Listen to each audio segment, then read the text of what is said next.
Tell us about, as far as Satcom is concerned, we've seen a license being issued to players such as Starlink, backed by Elon Musk. What is the impact that you're expecting of a player as large as Starlink coming here to the Indian market in terms of what it does for the market dynamics, for the incumbent players? Any impact assessment that you have?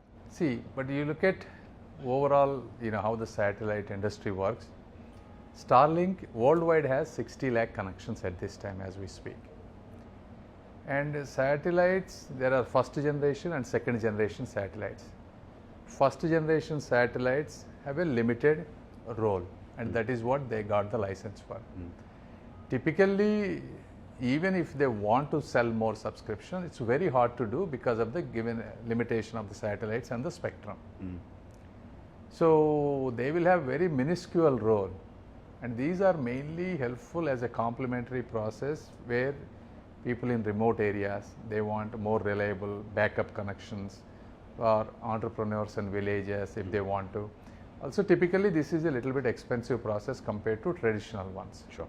So it might cost 2,000 to 3,000 rupees per month. There is an upfront installation cost. Sure. So all of those could be prohibitive to normal people. But again, this is a very complementary process. This is how it has been used the rest of the world. So our regular players need not to worry for now. I think the name Elon Musk catches on as far as headlines are concerned.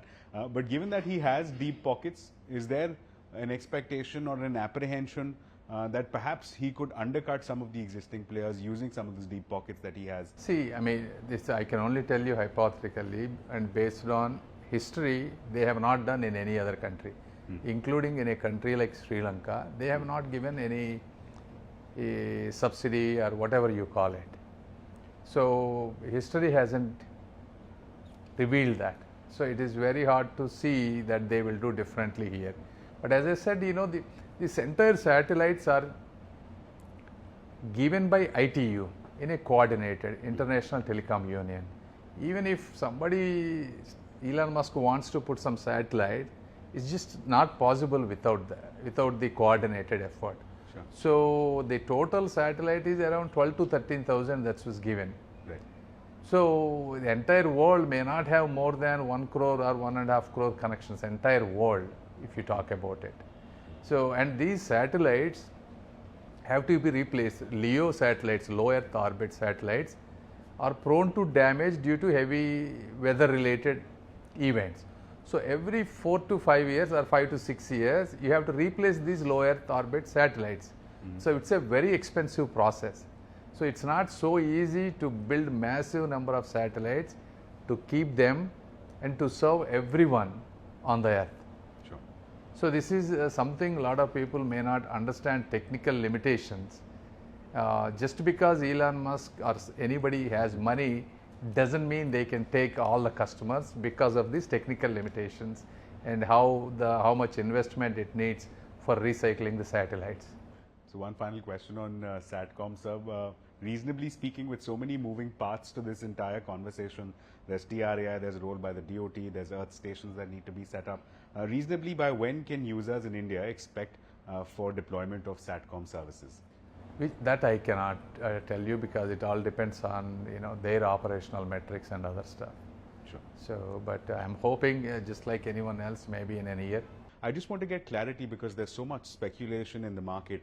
Is there a relief package in the works either for Vodafone Idea or for the sector-wide approach that would address these financial issues that the company appears to be dealing with? No, whatever we wanted to do has already been done. At this time, we are at the ministry level, we are not discussing any additional packages for Vodafone. But is there a need felt, sir, if not for Vodafone specifically, then across the sector, at least in terms of maybe options being considered such as advancement of the tenure or maybe waiver of some penalty interest dues? Is that something that can be? No, whatever we could do, we have already converted into equity. Okay. Right now, our focus is to how to rebuild BSNL. Sure. So make the BSNL. Vodafone is up to their management. They are all business people. They know how to manage. It's up to them how they want to take it forward. From the government side, there is nothing that's being discussed at this time. And the government, sir, enjoys a 49% stake. That's a sizable shareholding. Any view on what that shareholding could look like going forward? If not increase, then is there a view on perhaps monetizing it? Any timelines that you No, with? increasing will make it like any other PSU. Sure. So at this time, we do not have any plans to increase. So in short, sir, how far away are we from sustained profitability for BSNL? No, see, I mean, I would say in 3 to 6 months, we will see significant increase in revenue, significant. I mean, we have put at least 30%, 20 to 30% depending on the areas, 20 to 30% Right. market share, market increase is what we are expecting. Sure, sir. Staying with BSNL, very recently in the Parliament, in the just recently concluded Parliament session, you had informed the Parliament that there's a Capex of nearly 7,000 crores that's been approved as far as 4G deployment for BSNL is concerned. Tell us, given that it is inherently a local domestic technology, indigenous technology, you mentioned is what 4G, what BSNL is relying on. What will a nationwide 4G rollout for BSNL cost you in terms of what would be the capex required to undertake a 4G express 4G services across the country? See, right now that 7,000 crores and everything is for combination of these 100,000 4G towers plus 20,000 4G saturation project, where the rural villages where there is no Airtel, Jio, no connectivity, to deploy those remote, far-flung areas, northeast. Sure. So that will cover total 100 plus 20,000, 120,000 towers. Next is, if you look at Jio, Airtel, they have close to 4 lakh, 5 lakh towers of all of these. How to generate that kind of, it requires much more capex. Maybe another 100,000, I would say crores is what is required. But there are effective ways you can do with technology. See, now what BSNL is working on is enabling Wi-Fi calling.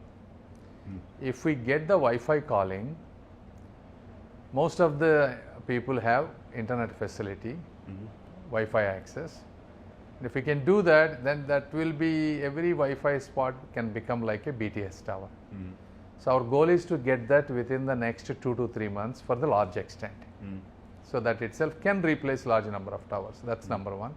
And number two, we have asset monetization plan, so we can get internal accruals. Second, as the revenue increases in BSNL, we get additional revenue. In combination of these three things, then we will see what else we need. So it will be a continuous incremental increase in the number of towers. So, it's reinventing the BSNL in an upward trajectory. You've given me a cue to the next question, and I, with respect to BSNL asset monetization you mentioned, very recently we've seen policy initiatives come from the government wherein BSNL assets can also be taken over by other government entities. There's a provision that has been made for that. Tell us, what has been the takeoff like? What does the asset monetization roadmap look like for BSNL? See, there are a lot of governmental properties. There are some with both Department of Post, BSNL, both occupy certain areas. We're trying to clean up which property, where there is a maximum benefit. And to fasten that process, if other governmental entity is buying that, we can generate the cash flow much more quicker way. Sure. So, they are working on it. That number is changing every day. I don't want to give the exact number right now. But we're doing as quickly as possible. It used to be, for an asset monetization, it used to take close to 2 years, from the initiation, valuation, going through multiple checking process. We have reduced that to 6 to 8 months by initiating simultaneously, and depending on whether it is under 10 crore or over 100 crore, depending on the property size, the scrutiny would be higher, and there are different agencies. Has there been interest expressed by other government agencies? Yes, there are quite a few, absolutely. Quite a few yeah, that Bangalore, there is, a lot of these quality properties, a lot of the other departments wanted to take, yes.